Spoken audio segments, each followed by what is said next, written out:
C'est un fameux 3 mailles, c'est un bateau, Iseo, Iseo, Santiago. Les amis, comment allez-vous? C'est Farming Savoyard, on se retrouve aujourd'hui. Oh, regardez, on est sur Fishing Barents 6, je suis sur mon petit chalutier. Hashtag le patou, et oui je l'ai rebaptisé le patou puisque patou ne pourra pas être avec moi sur ce jeu là, tout bêtement il n'est pas en multi, je crois qu'il l'a pas pris, en tout cas il l'a pas pris pour le moment. On remet la TH, regardez, on a la petite carte, on a un petit GPS, on a tout ça, la vitesse qui s'affiche, le niveau de remplissage, le pourcentage des dommages, la capacité, la boussole, la barre, etc. On va se diriger, hop, regardez, on va mettre tout ça sur la petite plage ici, on va se diriger ici avec les waypoints et on va aller tout simplement pêcher dans ce premier coin là. On va pêcher à la palangre. Alors c'est pas le premier bateau, c'est déjà le deuxième bateau, c'est le bateau le plus rapide de la flotte, hein. Même les plus gros n'iront pas plus vite que ça, on est à 15 nœuds, presque 16 nœuds. On a les feux qui vont bien, le feu bâbord, le feu rouge et le feu tribord, le feu vert avec les petites signalisations de bateaux de pêche. On peut mettre notre projecteur que l'on peut bien évidemment faire déplacer, je vais y arriver. On a ici les feux de travail, on a le feu, la lumière à l'intérieur. On va d'ailleurs se mettre à l'intérieur, regardez, hop, je suis à la barre, j'allais dire au guidon, mais non, je suis pas sur une moto, je suis à la barre de mon petit bateau et on peut même quitter la barre et se déplacer tranquillement sur notre navire. Regardez, on va aller là, table de déviscération, on verra ça plus tard. Ici, de quoi pêcher à la palangre, espèce de treuil tout bêtement, et pour la prochaine fois on ira pêcher au filet en prévision d'aller récupérer le troisième bateau, le plus gros chalutier. Franchement après c'est des très gros bateaux, mais il va falloir farmer un petit peu. On se remet en vue extérieure, on a mis notre waypoint, regardez en haut ça se passe, on est à 460 mètres. On a ici le patou qui va m'aider à travailler, mais on n'aura pas besoin de lui, ou je sais plus si on a besoin de lui, en tout cas pour la palangre, peut-être, ouais, on va y voir. On a la météo ici avec le pourcentage de précipitation. Les octas, donc j'ai appris ça, les octas c'est en fait l'opacité du plafond nuageux, hein. À 0 il fait grand soleil et plus vous allez monter, je crois que ça va à 8 au maximum ou 10, je sais plus. La visibilité, la distance de visibilité et le vent avec la direction et sa puissance. En haut on est déjà à 1 million de couronnes norvégiennes, et oui on n'est pas loin de la Norvège. On va refermer ça. Et je vous l'ai dit, on va tout simplement pêcher à la palangre, donc on va laisser filer, hop, normalement on devrait être dans ce sens là, ouais on va aller comme ça. Et on va lancer, hop, notre premier filet. Ouais, lance ton premier filet. Voilà, on est arrivé à notre final waypoint. Alors il y a du français, de l'anglais, c'est un petit peu bizarre, hein, c'était tout en français. Il y a eu quelques mises à jour. Donc jeu disponible sur Steam. Un peu moins de 20 € si mes souvenirs sont pas trop mauvais. En tout cas, moi je l'avais eu dans les 16 ou 18 €, je sais plus. Hop, on va mettre les gaz pour étendre notre palangre 200 mètres. Qu'est-ce qu'une palangre? En fait, c'est un espèce de filin, un câble suspendu sur deux bouées et avec 1000 hameçons. Donc là, j'ai 1000 hameçons sur chaque palangre. On va en déposer 2. Et puis on va se... d'ailleurs j'ai déjà fini pour la première. On va se mettre tout de suite la deuxième carte. On va se mettre un waypoint ici. Donc en fait ici les zones marquées, en fait c'est disponible pour toutes les espèces. En fait c'est là où ça se passe. Regardez, j'ai déjà découvert ce port-ci, j'étais à ce port-ci. Et quand vous allez en fait naviguer, la partie grise en fait c'est la partie que je n'ai pas visitée. Donc la carte est quand même relativement grande, hein. Voilà, et puis quand il faudra aller pêcher avec les bateaux en haute mer, c'est ici que ça se passe. Voilà, allez on a mis, est-ce que j'ai mis? Oui j'ai mis. On a une direction, on va y aller. Le jeu tourne plutôt pas trop mal. Il faut avoir quand même une config assez importante pour jouer en ultra avec les reflets de l'eau que vous avez ici. Là ça tourne en 60 fps quand même, mais ça va pas au-delà. Deux petits reproches, il manque quelques balisages pour les entrées au port avec le sens conventionnel, le vert au tribord, le rouge sur le bâbord. J'ai personnellement mes permis bateau, donc c'est pour ça que je peux vous parler de ça. Après en question pêche en mer, j'y connais rien, mais voilà, le permis bateau ça va. Je maîtrise un petit peu, il manque. Alors on a l'impression derrière d'une espèce de petite ondulation, mais il manque la vraie ondulation, à part ce petit trait blanc un peu bizarre là. Mais l'ondulation sur la mer, en tout cas sur l'eau, du passage du bateau, ça pourrait être un petit peu mieux fait. Et puis il manque surtout une météo où il y a de la vague, où il y a de la tempête. Alors on est relativement au bord des côtes ici, mais on verra si, quand on ira pêcher en mer un peu plus loin, s'il y a des conditions un petit peu plus dangereuses, un petit peu plus houleuses, où il y a moyen de dégueuler et sortir le sac à vomi, parce que là franchement il se passe pas grand chose, c'est assez plat, c'est assez lisse. Bref. On y va, on va se rendre à notre deuxième waypoint, on va déposer notre deuxième palangue et vous allez voir en fait il faut aller jusqu'au port tout bêtement. Et il faut attendre, en gros, regardez ici, vous avez 1000 hameçons et ça fait une demi-heure qu'ils sont dans l'eau. Il faut attendre en gros 20 heures. 20 heures, c'est la durée optimale, optimum, pour pouvoir aller récupérer vos hameçons et pêcher du poisson, remonter du poisson que vous ramenez au port. Une fois que vous l'avez éviscéré, alors il y a quelques petits jeux comme ça, enfin, c'est des petits jeux, mais il faut éviscérer le poisson et c'est jamais bien évident. Petite dédicace à Classe DX69 qui avait du mal à éviscérer son poisson. Et ça vous rapporte de l'argent, donc si vous faites vous avez possibilité de faire des voyages rapides avec les waypoints. Le problème de faire des voyages rapides, c'est que ça ne vous compte pas les kilomètres, ou en tout cas les distances que vous faites pour avoir en fait un permis supplémentaire. En fait, il faut avoir des permis X kilomètres, je vous montre ça après, pour pouvoir avoir accès au bateau supérieur en fait. Voilà, c'est une histoire de distance, et après il faut avoir les ronds aussi pour pouvoir l'acheter. Et après les ronds c'est pas trop problématique puisque allez, oh, mes power. Pourquoi il met pas power? Ouais, c'est parti, mes power, donc ici. Voilà, mes power. Il veut pas mettre power, voilà, comme ça on va laisser filer notre palangue. Donc il faut faire les distances vous-même, donc mine de rien ça prend du temps à faire les distances soi-même. Là j'ai déjà fait 200 km moi perso. Et 200 km ça vous donne accès au troisième navire. Allez, on y va, tranquillement, on filoche. On va retourner direction le port. Vous voyez que le port d'amarrage il est ici en fait. On aperçoit le quai qui est marqué par cette couleur un petit peu violette. Donc on va faire les kilomètres. On peut avancer tranquillement en regardant ça. Alors c'est ce que je vous disais, regardez les certifications.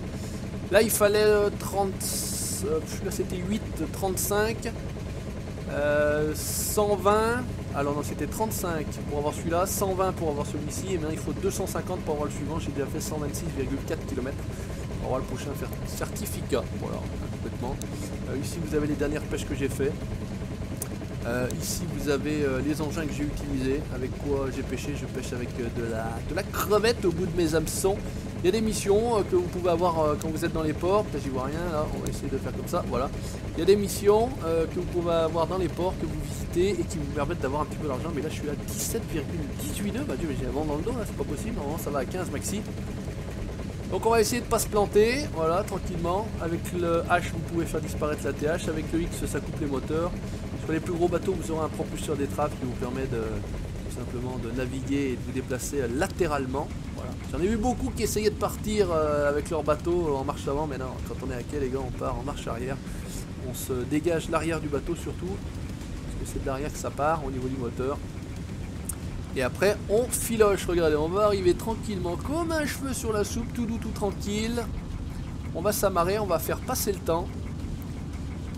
Donc normalement on va s'amarrer sur ces deux là, donc je vais avancer un peu, sinon ça fait un truc un peu chelou, il balance des amarres et ça fait un truc un peu bizarre. Hop, on va couper le moulin, on va casser l'air du bateau pour ceux qui ne savent pas, c'est l'élan, hop, voilà, il s'est accroché, on est bien. Donc on va faire passer le temps, alors que on va faire passer le temps et on va faire passer 17h, 18h, ouais on va faire passer 18h, hop on fait passer 18h, c'est le beau temps, enfin entre guillemets il est 15h, il fait beau, on va quitter le port, c'est ce que j'ai dit.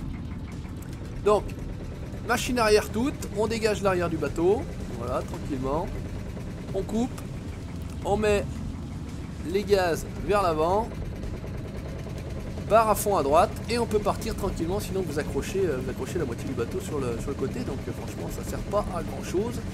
On va se faire la première palangre en direction comme ça, en faisant les kilomètres. Moi ça m'intéresse de faire les kilomètres, et on fera la deuxième, je vous montrerai la possibilité de le faire en voyage rapide. Franchement ça va le faire. Donc si on agrandit notre carte, c'est devenu bleu, voilà, le temps qu'on arrive il sera largement 20 h et on va donc commencer à récupérer notre poisson. On va relever la ligne et on va l'éviscérer pour le ramener ensuite ici et le vendre. Vous allez voir comment ça se passe. C'est la première fois que je pêche avec des 1000 hameçons. On va voir ce que ça donne. D'habitude je pêche avec des 500 hameçons. On va laisser ça comme ça. Donc on a le port qui s'appelle Hammerfest Centrum. Ici Ripesfjord. Encore un petit peu plus loin ici Forsal, Akerfjord. Enfin bon bref, des noms un petit peu à coucher dehors pour nous qui ne sommes pas des pays nordiques, mais bon voilà, c'est comme ça fait plaisir. Il est 29 août, c'est l'été, il y en a une lumière assez particulière, assez spéciale. Il y a une petite brume là aujourd'hui à 15 h au niveau de la météo. Qu'est-ce que ça raconte là par exemple? Voilà, c'est un petit peu voilé, hein, c'est indiqué un petit peu voilé. Vous avez la météo du lendemain, du jeudi, du vendredi et le samedi ça sera la pluie. Ça va dracher, faudra prendre la caouet. Voilà, c'est tout, hein, c'est pas compliqué. Lui on va le mettre au boulot, je pense que on va pouvoir le mettre au taf. Voilà, on va faire comme ça, on va faire comme ça, on va retourner sur le GPS. On va viser ici notre palangre. On peut se remettre en vue intérieure, hein. Franchement ça le fait, regardez en barre de l'intérieur. Là on peut appeler l'équipage en fait, on peut gérer l'équipage par les petites touches que j'ai utilisées en vue extérieure. Vous pouvez avoir action à la carte. Ici on peut pas aller dans le petit bateau, on peut aller une espèce de couchette de repos là à l'avant sur la proue du bateau. Ici on peut pas y aller. On a la vitesse hein, au-dessus de la barre, regardez. Ici normalement on peut manœuvrer le projecteur. Ici vous avez la boussole, ici vous avez le niveau de fuel. On peut manœuvrer les moteurs, non, on peut pas manœuvrer les moteurs. Ici, la radio, comme je vous le disais. Ici, on peut allumer toutes les lumières que je vous ai indiquées tout à l'heure. Franchement, on peut tout faire de l'intérieur. Ça peut le faire, hein. C'est sympa. Alors, il suffit qu'on trouve maintenant, hop, on va zoomer un petit peu notre palangre. Ça devrait le faire. Et ça devrait être pas mal. Ça devrait être ici. Ça devrait être pas si mal que ça. Donc là, on doit être un peu face au courant, puisqu'on est seulement à 13 nœuds. Tout à l'heure, en retour, on était à 18 nœuds. J'ai jamais été aussi vite. Je sais pas ce qui se passe, vous étiez là, c'est incroyable. Alors, dans cette brume, c'est pas évident, hein, c'est pas évident de trouver... non, j'ai cru que c'était par là. Il faut retrouver la bouée qui doit être... Comme ça, on va apercevoir la bouée ici. Ah, bah elle est là. Alors, bah, c'est pas grave. Il faut qu'on soit sur la droite, ici. Vous allez voir qu'il y a un petit icône qui apparaît. Le patou il est déjà en place. On va faire demi-tour tranquillement. Voilà, on va freiner le bateau, on va casser l'air. Voilà, regardez, il y a l'espèce d'arc de cercle rouge. Et quand on va être à côté de la bouée, ça va mettre... Voilà, hop, il l'a attrapé. Alors par contre, j'aimerais bien le faire moi-même. Allez, casse-toi. On peut pas le faire. Ah putain, on peut pas le faire. Ah, il est en train de m'attraper le poisson. Regardez, on regarde le patou. Bon, bah écoutez, on fera ça pour la deuxième nous alors. Hein. Regardez, il est en train d'attraper le poisson. Ça remonte la palangre. Hop. Il attrape le poisson, il l'avait dans la caisse. Bah finalement, je savais même pas qu'on pouvait le faire faire. Le mec, le patron, il en a rien à foutre. Il se met au guidon et il attend que ça se passe. Et allez. Ah, et en plus, il le rate. Oh, il est pas bon. Patou, mais qu'est-ce que tu fais? T'es fou. Bon, tu attrapes le poisson, qu'on en amène une bonne quantité. Il a besoin des ronds. Qu'est-ce que t'as fait là? Bien? Pas bien? Parce qu'en fait c'est un arc de cercle en fait qui rétrécit et plus vous appuyez tard, plus vous êtes, peut-être qu'on va se mettre de ce côté là, plus vous appuyez tard, plus vous avez de chances d'avoir plus de poissons. En fait c'est un bonus, hein. Alors regardez, hop, ça se remplit normalement. Est-ce qu'on voit le poisson dedans? Ouais, on voit le poisson dedans en plus, hein. Voilà, ça se remplit et après on ira les viscérer. Ah bah je savais pas, non, je pensais qu'on pouvait, regardez, ça fait bien, voilà, il a tapé bien, il y a un truc qui est apparu ici. C'est excellent le mieux, hein. Ça fait 5% de plus, bien c'est plus 3% à chaque fois. Ok, là elle m'a mis 3%, bon. Allez, ramasse ton poisson, mon cono. Remplis les carcasses. Remplis les soutes, ok, 3%. Et donc après, c'est vrai qu'on n'est pas obligé d'avoir un équipier sur cette pêche-là. Par contre, quand on fait de la pêche au filet, on est obligé d'avoir un équipier. Donc ça, vous le verrez la prochaine fois. Mais là, finalement, j'avais jamais fait le test. Je voulais vous montrer. Bah écoutez, je découvre encore des choses aujourd'hui. C'est bon? Alors, on a atteint machin, on a fait plein de trucs. Ok, bon, c'est bien. Qu'est-ce que je voulais faire? Non, c'est pas ça que je voulais faire. C'est ça que je veux faire. On va éviscérer le poisson. Ça, on va le faire nous-mêmes. Voilà, regardez, on a 4,5 tonnes de poisson. On va éviscérer ça. En fait, vous êtes avec la souris et hop. Il faut, en fait, il y a une espèce d'aimant qui vous attire l'espèce de truc bleu que vous avez là. Et en fait, il faut éviscérer le poisson. Je suis 2 étoiles, c'est pas terrible. Regardez, là, c'est pareil. Je suis parti un petit peu à côté. Je vais parler. D'habitude, je fais quasiment que les 5 étoiles. Là, ça va être 5 étoiles. Regardez, ça, c'est beau. Voilà, on a vidé déjà 2 tonnes 9 de poisson. Là, on est complètement à côté. C'est pas terrible. 1 étoile, ouais, c'est vraiment à chier. En fait, l'astuce, c'est d'aller le plus vite possible pour éviter que ça se décale. Voilà, hop, là, c'est raté. Mais bon, c'est pas très grave en soi. Voilà, là c'est parfait. Par contre, ça va être du 5 étoiles. Et normalement, encore une fois, voilà. Je suis pas forcément plus mauvais sur les petits que sur les gros. Mais bon, là. On a quand même 4 tonnes 5 de poisson. On met machine avant, marche avant toute. On remet le patou, hop, au repos. Parce que les mecs, ils sont crevés. Hein, ils sont vite crevés. Donc il va aller, regardez. Il va aller se pioter. Je sais pas, il descend là. Je sais pas s'il y a un accès. Hop, il ouvre la porte. Il se casse. Il va se coucher dans sa petite boîte. Eh, tu fais pas la sieste, mon colo, hein? Bon, alors, qu'on va faire? On va pas perdre de temps pour retourner tout simplement jusqu'au port. Regardez ce que je vous disais. On met hop des waypoints. Toc toc toc. On va essayer de mettre même celui-ci ici. Toc. On fait comme ça. Prrrt, le machin il fait hop. Il va là-bas. On est arrivé. Merci monsieur dame. On est directement au port. C'est quand même bien pratique quand on sera loin, parce qu'effectivement ça fait quand même de la distance. Et par contre cette distance là que je viens de faire en voyage rapide, eh ben, elle n'est pas comptée pour mon certificat. Donc il ne faut pas faire que ça, il faut quand même faire du bateau. Donc on va vendre et on se fait 73 000 couronnes norvégiennes sur celui-ci. Arrête, t'excite pas mon Maurice. On refile chercher le deuxième. On va chercher la deuxième palangre. Normalement elle est au bleu. Voilà, elle est à 20h58. C'est bon, on est bien, on va y aller tranquillouze. Allez, juste devant, on va faire la même chose. On va y aller direction la palangre. Allez, ça fait quand même des belles lumières, hein. C'est sympathique, hein. Là il est 17h30, ça fait des jolies lumières. Il y a une petite circulation de voitures sur les routes de bordure. Voilà, après il y a des beaux bateaux, je vous montrerai quand on revient au port le prochain bateau qu'on aura. Donc ce que je vais faire, c'est que on fera certainement peut-être la pêche au filet avec l'autre bateau. Je vais me démerder à farmer pour avoir l'autre bateau, comme ça vous fera une vidéo avec un bateau. Après pour avoir le 4e bateau et le 5e. Là après c'est de la pêche au chalut. C'est nettement plus compliqué. Il faudra je pense nettement plus de farm pour arriver à avoir ces bateaux là. Mais voilà, donc on va faire comme ça. On fera la prochaine vidéo pas avec le même bateau, une autre pêche, donc la pêche au filet. Mais on fera sur le 3e navire. Voilà, je vous montrerai également le 1er navire pour ceux qui n'auraient pas suivi les vidéos sur le jeu. Mais voilà, il n'y a pas d'intérêt, le bateau il avance, il fait toc toc toc toc toc, il avance à 2 à l'heure, franchement ça paye pas le coup, je l'ai même pas amélioré le bateau. Alors vous pouvez améliorer le sonar, ce qui permet de découvrir un petit peu plus de surface quand vous naviguez, vous pouvez améliorer les moteurs, ça franchement c'est important. Vous pouvez améliorer le tonnage, c'est pareil, de transport. Alors, où je sais que ça se passe, j'arrive comme un calu, normalement elle devrait pas être bien loin, allez là la boule, regardez, hop. Donc cette fois-ci je fais pas l'erreur, je mets pas le bateau au boulot, je vais le faire moi-même. Regardez ça comment ça se passe, je vais vous montrer. On va se caler tranquillement là. Casse l'air du bateau, tout va bien, on appuie sur eux et on va aller, voilà. Donc avec le clic gauche de la souris, quand le poisson il va arriver que ça va réduire, voilà. Hop, quand je le fais moi, tu vois mon patou, c'est excellent. Donc ça fait 5% de plus. Même principe ici, bien, voilà, donc ça se cumule, hein. 5 plus 3 ça fait 8, voilà, on arrive presque à 50% de plus à l'arrivée. Si on le fait à peu près bien, il faudrait que j'évite trop de parler parce que c'est vraiment assez fin. Il faut être au plus juste. Voilà, les rouges c'est les sébastes, les gris c'est les aigles fins, il y a de la morue mais encore c'est pas trop l'époque et ça se pêche plutôt au large. Et après je sais plus ce qu'il y a tant comme marque de poisson. Voilà, excellent, Smithers, on continue. L'animation est plutôt pas mal faite, moi je trouve, hein. Donc après, bon, une fois que vous avez le coup, c'est pas compliqué, hein, c'est à la portée de n'importe quel kono venu, il n'y a rien de compliqué là-dedans, mais c'est vrai qu'au début, c'est pas forcément très évident. Et surtout cette éviscération qui est quand même assez folklorique, et la pêche au filet, bah, c'est autre chose, ça se fait avec des touches, ça se fait pas avec la souris. Mais ça, vous le verrez, teasing dans la prochaine vidéo. En tout cas, j'espère que cette série vous plaira. Moi je prends beaucoup de plaisir sur le jeu, franchement c'est assez drôle, c'est un jeu de pêche un peu différent, voilà, presque 50% de plus en ayant bien fait tout ça. Voilà, alors combien on est là? Voilà, on a atteint notre quota de redfish, c'est bien, on va les viscérer tout de suite sur place.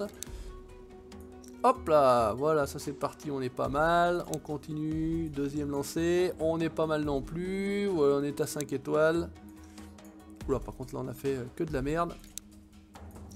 Là, c'est pas trop mal à mon avis, 4 étoiles, voilà, 4 étoiles et demie, et une dernière fois, parfait, 5 étoiles, on est bien, on quitte, on a 3155 kilos.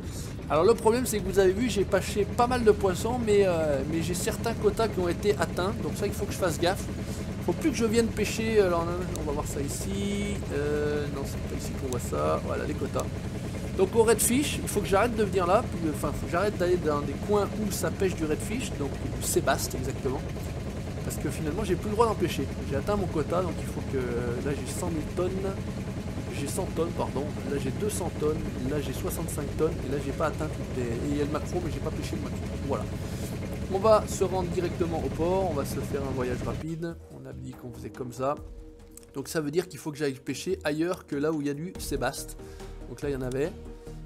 Là il y en a aussi. Après il faut vraiment aller trouver des coins où il n'y en a pas en fait, hein. Là le Pollock il faudrait aller ici où il n'y a pas de sébaste. De la morue il n'y en a pas, voilà, je vous ai dit la morue à mon avis ça doit se passer bien plus loin et bien plus au nord. Bon bah, écoutez, on met un petit waypoint, voilà ici s'il vous plaît monsieur dame, le voyage rapide, on est arrivé, on va accoster le patou, hein. Voilà, je suis arrivé à mon... Attention, attention, attention, attention, attention, attention, attention, attention, attention, attention, attention. J'ai failli planter le canot, je vous explique pas. Voilà, on a cassé le bateau, non ouf. On a fait 58 000, ouais, 59 000. C'est pas mal, c'est pas mal. Alors, je vous montre les bateaux qu'il est possible d'avoir ensuite. Donc ça c'est ce que je vous dis, on peut repeindre nos bateaux, on peut le réparer la coque, on peut acheter du carburant, parce qu'il faut l'acheter, on peut changer de nom, c'est pour ça que j'ai mis le patou, c'est une petite dédicace à mon patou, hein, bien évidemment. On peut améliorer ce que je vous disais, le stockage ordinaire, stockage 1, 2, j'ai pas été jusqu'au 3, il y a la moteur ordinaire, amélioration 1, 2, on peut améliorer le radar, 1, 2, ça j'ai fait par contre pour dégager un maximum de terre, on peut faire la table d'éviscération, on peut pêcher au filet ou à la palangre, et on peut améliorer les projecteurs, mais alors ça sert absolument à rien. Les bateaux, celui avec lequel on travaille c'est celui-ci, au départ, un petit bateau de merde, franchement celui-ci aucun intérêt. On est sur celui-ci actuellement, voilà, et on sera sur celui-ci prochainement, alors après ça rigole déjà plus, hein. Ça rigole déjà plus, c'est déjà le plus gros chalutier, il faut déjà pas mal d'hommes d'équipage. Après on a le lunarbo, donc là c'est pareil, hein, ça c'est la pêche au halage, donc avec des chaluts, et après on a le gros, le Hermès, alors là je vous dis pas, mais c'est pas les bateaux qui vont plus vite que celui-ci, hein. Le plus rapide c'est celui-ci de toute façon, voilà. Donc eh ben, écoutez, si vous n'hésitez pas à laisser le petit commentaire si ça vous a plu, le petit pouce bleu si vous en voulez encore, ça ferait plaisir. N'hésitez pas comme d'habitude à laisser le petit pouce bleu et puis vous abonner à la chaîne YouTube pour la suite de mes aventures. Ciao, bye bye, salut!